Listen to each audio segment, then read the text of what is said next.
being Pacifica, you grew up realizing there's a tapestry of different ethnicities and cultures and ways of navigating. And I think that's valuable. What see us having a potential disadvantage is just not getting access to opportunities or knowing how to access opportunities in a way that I think other people groups or just people who've grown up outside of remote islands will have. And so there's a little bit of catch up I see happening. I even saw this just in college. I was really blessed to have gotten into a super elite university, but once I was there, I had no way of knowing how to navigate it properly.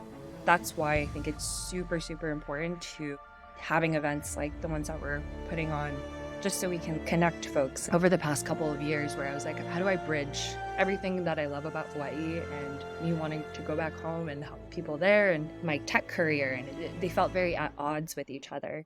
What's up, everyone? Welcome to Nesian News. Our mission is to connect and inspire our Islander community by sharing Islander success stories with everyone. So stay tuned for the full episode. I was scrolling through LinkedIn this one day and I saw this really cool post. It was talking about Pasifika in tech. There's something about a meetup going on in startup world, San Francisco. And so I had to learn more about this. So I reached out to Jenai, who's involved with the tech world out there. And I had to get in touch because she's building something that is super, super cool. So Jenai, tell me about yourself. Where are you from? How did you even get into this whole tech world in the first place? Yeah, for sure. And thanks for having me and reaching out. Super happy to be chatting. So yeah, I'm Jenai. I'm originally from Honolulu, Hawaii. I'm born and raised on the island of Oahu. I'm part Native Hawaiian and a mix of other things like everyone else from Hawaii.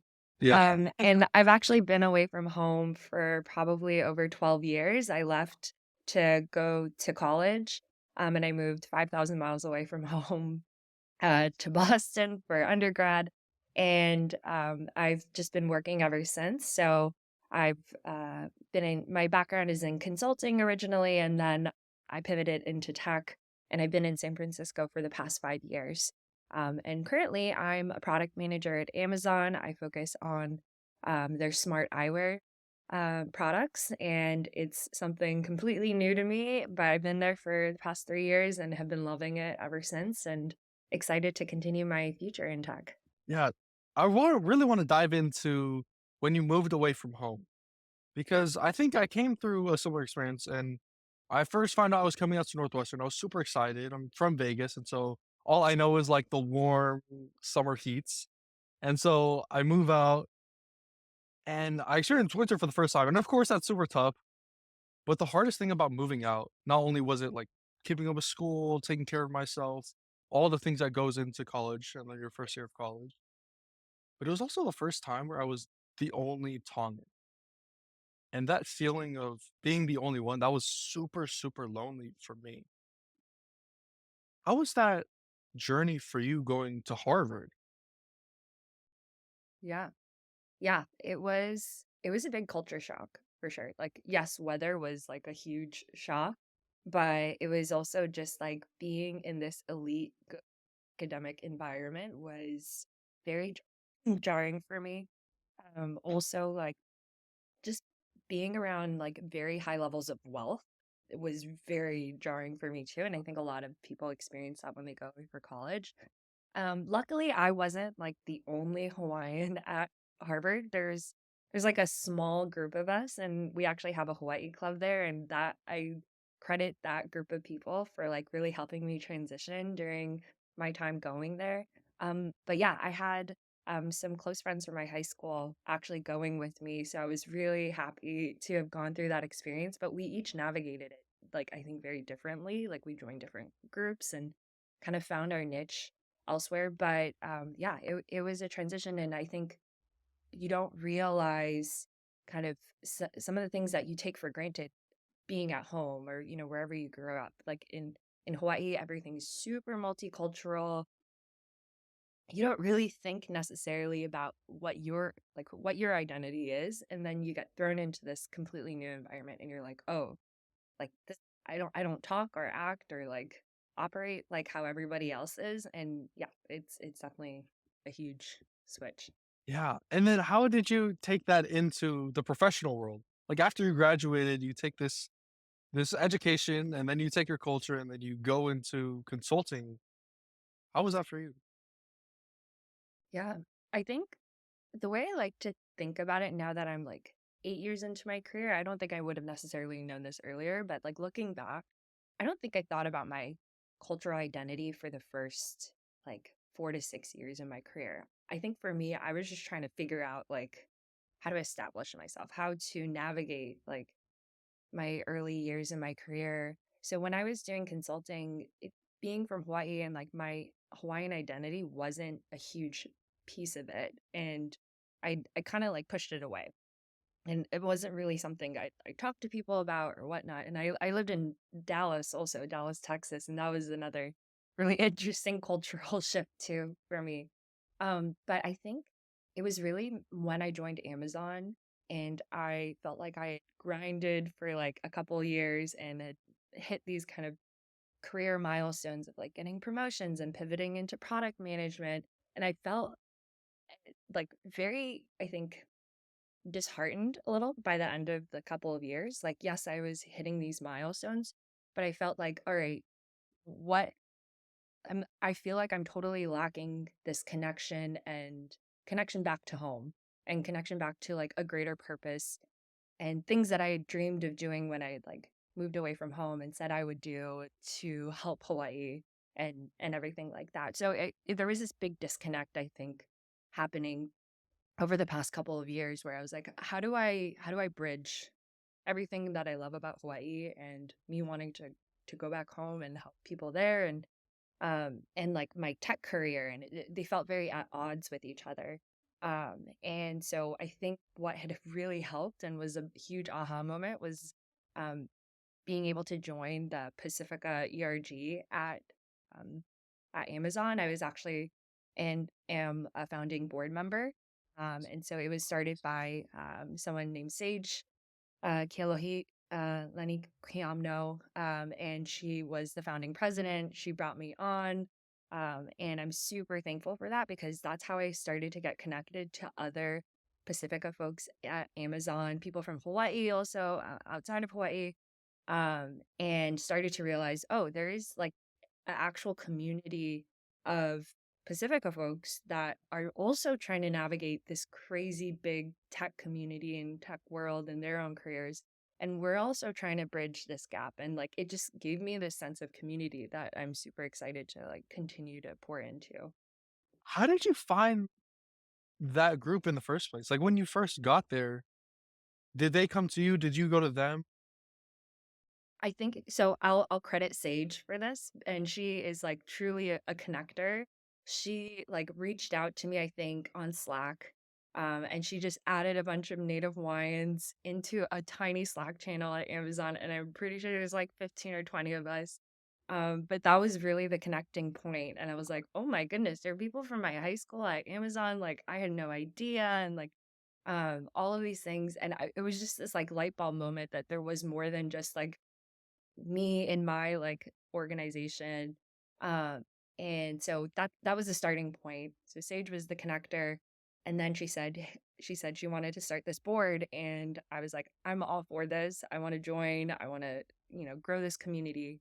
And then from there, that was when I started realizing, oh, there are actual other organizations. There's other tech companies that have ERGs. There's an organization called Hawaiians in Tech started by um, someone that is from Hawaii who also works at Amazon. And it just started opening my eyes to like the different dots that are getting connected in this like Pacifica and tech community.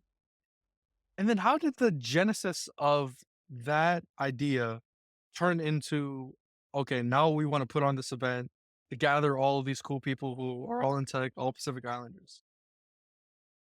Well, I think it started out with the fact that like last year when we first started the Pacifica board, um, and we tried to put on event programming just in Amazon for the um, AAPI month.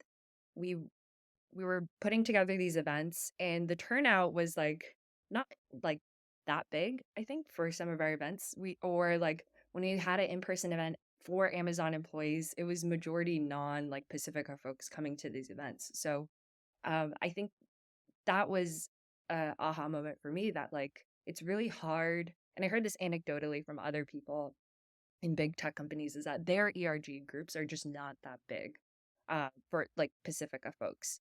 And so just in talking with a couple of folks that I'm connected with, we realized like I think we're far better off if we try to combine forces across different ERGs uh, and just cast a wide net of like all Pacifica folks in the Bay Area in tech and try to come together. I don't think we've I had never heard of like an in-person event bringing as many Yeah, me neither. companies together as then like the event that we're putting together this month. So yeah, that was kind of it. Just seeing like we are fairly isolated in our own companies or in our in our own spaces, and so it's way better to come together.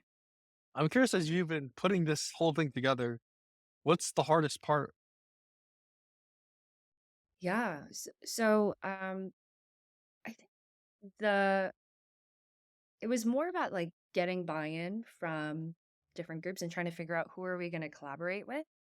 We have a really awesome board for Amazon, but I wasn't super like sure of what other companies or boards and groups would want to collaborate with us. So just trying to establish like, okay, who's going to be the folks that are really going to champion this event on our behalf. And so it took a little bit of time to coordinate that, but luckily we have a really awesome uh, planning committee slash co-host collaborators, people from Google, Apple, Twitch, and the Hawaiians in tech, like nonprofit, and a couple of other smaller companies. So we're like meeting regularly now, and I think that just really establishes the fact that like multiple companies want to like come together. We've seen a lot of excitement since we've like first announced this event.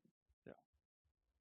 When the event happens, and maybe you're looking back at it like a week after or a month after, what would have happened in that event to make you look back at the night and say to yourself, that was worth it? Putting all this together, that was what it's all about. Yeah. Well, just to give context also, so the event will be a happy hour. It's supposed to be super casual. We're gonna have food and drinks. It's free to a bunch of people. And we're also like super open to Pacifica and Pacifica allies. So we definitely want to be super inclusive. Um, I think to answer your question, success I think will be people getting connected with people they didn't realize were like at these companies. I know there are people attending that um, are currently looking for a new job opportunity. I think it's a really tough environment right now, and especially for tech workers, there's layoffs happening. There's a lot going on, and I would love for people to get connected to potentially get opportunities to work at different companies that um, they've met through connections they met at this event. Like I would love that. I'd also love to, looking back a week later, like more people have started and feel empowered to start their own, like organizations at their companies to support Pacifica folks or just continue like the conversation and the connections building and whatnot. So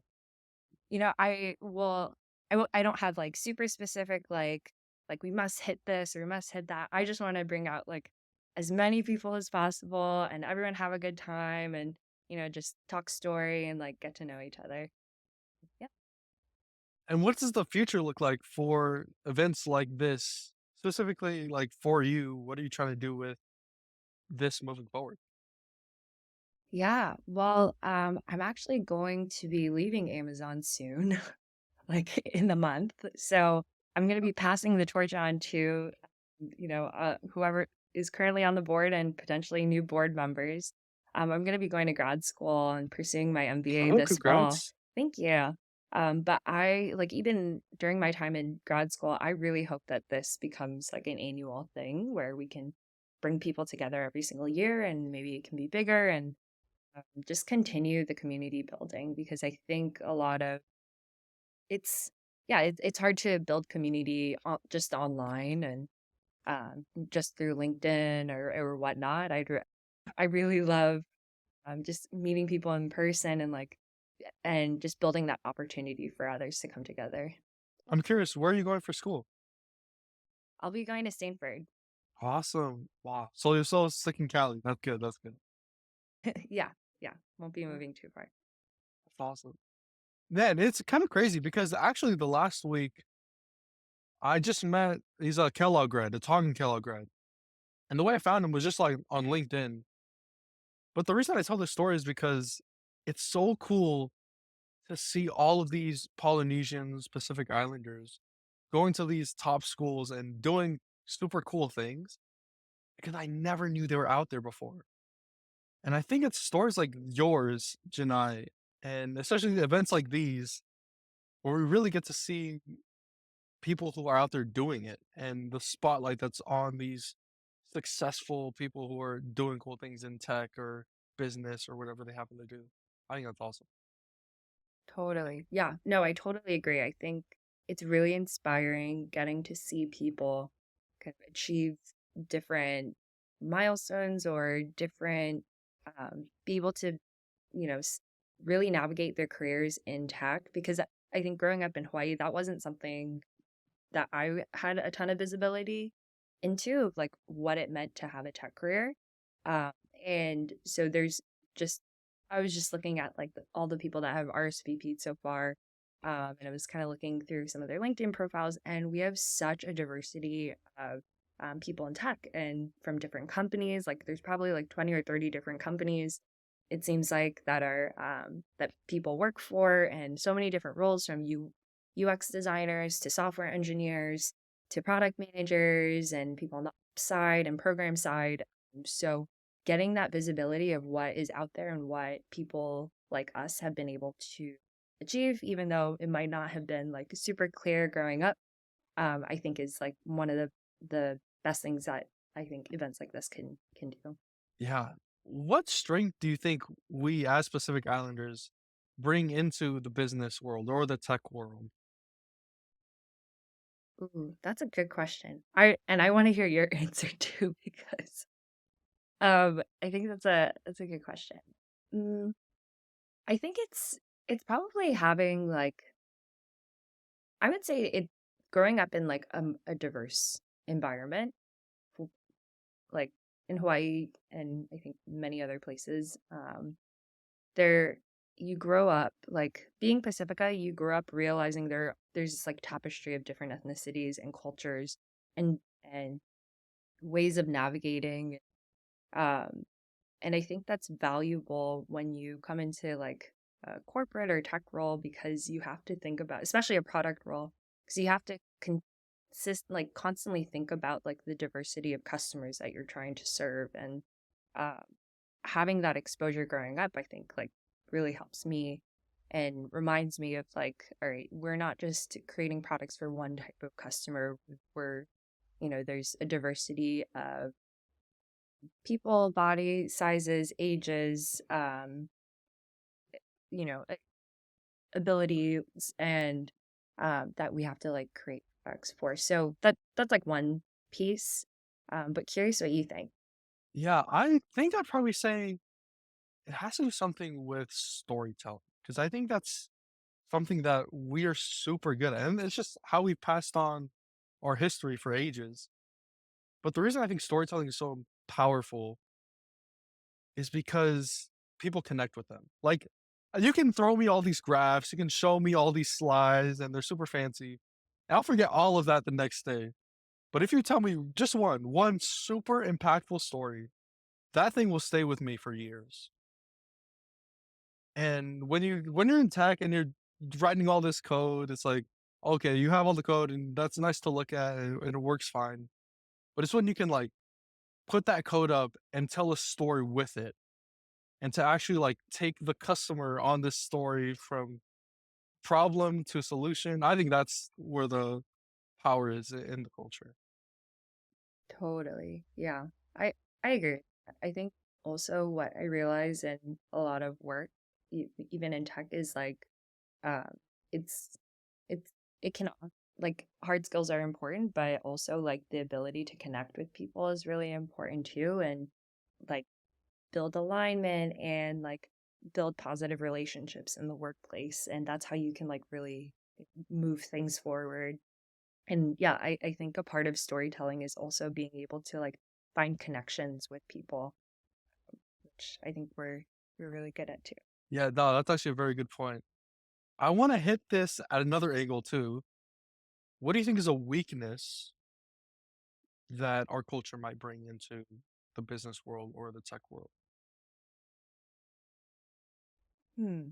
I don't know if there's like a I think it's less of like some inherent weakness. I think what I see like us having a potential disadvantage is like just not getting access to opportunities, or knowing how to access opportunities in a way that I think other people groups or just people who've grown up outside of like um remote islands will have. And so it's just there's a little bit of catch up I see happening where I even saw this just like in college. Like I felt like I was really blessed to have like gotten into a super elite university, but once I was there, I had no way of knowing how to navigate it properly. And I didn't even think about what like how should I set up my internships, or like how should I pursue things after I graduate? Like all of that just like wasn't super clear to me. And I think it's probably similar with the tech industry. In Hawaii, for example, um, I know there's a couple of really awesome organizations trying to build up the tech community there, but I don't think there are very many like tech job opportunities in the islands. And um, as a result of that, like people have to figure out how to navigate it themselves, and or potentially face having to leave Hawaii to have to like go find a tech opportunity like in the Bay Area. Um, and so because of that, I think it's just about access. And so that's why I think it's super, super important to have organizations like Hawaiians in Tech, or having events like the ones that we're putting on, just so we can like connect folks. I know there are a couple of college students attending our event this month, and they're super excited to like potentially get an internship at a big tech company. And I think just by being able to have this event, it just gives the opportunity to connect with folks from the companies that people are really interested in. That is, I think that's a phenomenal answer, honestly. Because growing up, I was a caddy in high school, so I was on the golf course a bunch, and I always ask golfers, I'm like, "Hey, what do you do for work?" And they'd always say this word called private equity, and for ages, I had no idea what that meant. And it wasn't until I came out here for school, I still had no idea what it meant, but this student, he was like a year older than me, sat me down and then he ran me through like the crash course on like what all this is, like private equity and investment banking and all those things. I was like, I never knew what this was. And I think it's something similar where as we grow up, all I knew was like yacht there, like construction and airlines and what other thing was there? Yeah, like tourists or like sports. Like those were the only career paths I knew. And so I totally agree with you on that. It was like having or even knowing about the game in the first place. Yeah, totally. Totally agree. Yeah. But it sounds like you're doing pretty well at Kellogg, so Undergrad, undergrad. oh, yeah, yeah, sorry, Northwestern. All good, all good. Um, yeah, man, I really enjoy talking with you. I always enjoy talking with everyone I meet on here. But there's this question that I always ask, and I love the answers to this because it always has a different take on it. If you could put up a sign, and this sign goes up on every Pacific Islander home, and so kids, adults, old people, they're all Pacific Islanders. They would see this every day, millions and millions of them. It could be words, a picture, a full paragraph, or a book, or whatever you want to put on. What would you put on it and why? Yeah. Um, I think for me, I was thinking about this.